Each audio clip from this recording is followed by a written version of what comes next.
London, 1688. Just 2 decades after the Great Plague ravaged the city and barely 22 years since the Great Fire of London had scorched it to the ground. In the wake of disaster, a city rebuilt itself, and at the centre of it all, on a quiet street by the Thames, stood Lloyd's Coffee House. In a city that had seen its streets emptied by plague and its buildings reduced to ashes, risk was on everyone's mind. And nowhere was that more evident than at Lloyd's Coffee House. Merchants, sailors, and scoundrels gathered here, not just to drink, but to gamble, on the seas and on life itself. Edward Lloyd was no ordinary coffeehouse proprietor. Having seen the devastation wrought by the plague and fire, Lloyd knew that information was more valuable than anything he served. He turned his coffeehouse into a hub where the city's merchants could make their most important decisions, whether to risk their ships or hedge their bets. The Great Fire of London had been a wake-up call for many. Overnight, fortunes were lost. Whole businesses went up in flames with no hope of compensation. It was from the ashes of this disaster that the idea of insurance began to take hold. And then there were the rogues, like Red Nathaniel, a notorious pirate with more lives than a cat. In a place like Lloyd's, where fortunes teetered on the edge of disaster, men like him were both feared and revered.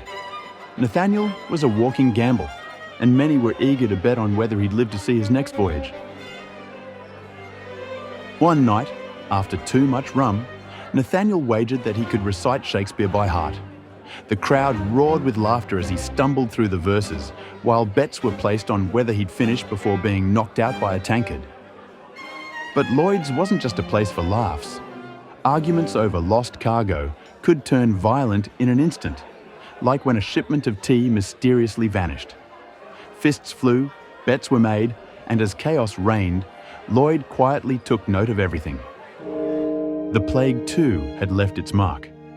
With so many lives snuffed out in a matter of months, the city had learned the harshest lesson of all: nothing was certain. And that uncertainty fueled the dealings at Lloyd's Coffee House. Edward Lloyd, ever the observer, had learned to profit from the uncertainty of life itself. While others gambled on ships or the whims of fate, Lloyd collected commissions from every deal, every fight, and every drunken wager. Out of these wild, chaotic gatherings emerged something entirely new: insurance.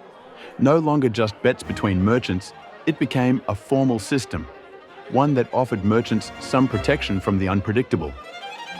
From a humble coffeehouse in the wake of plague and fire, Lloyd's evolved into the global institution we know today, Lloyd's of London.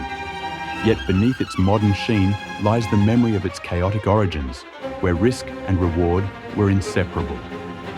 London may have changed, but the spirit of Lloyd's Coffee House lives on, where fortunes are still made and lost, just as they were in the days when pirates recited Shakespeare and merchants bet against the flames of the city's past.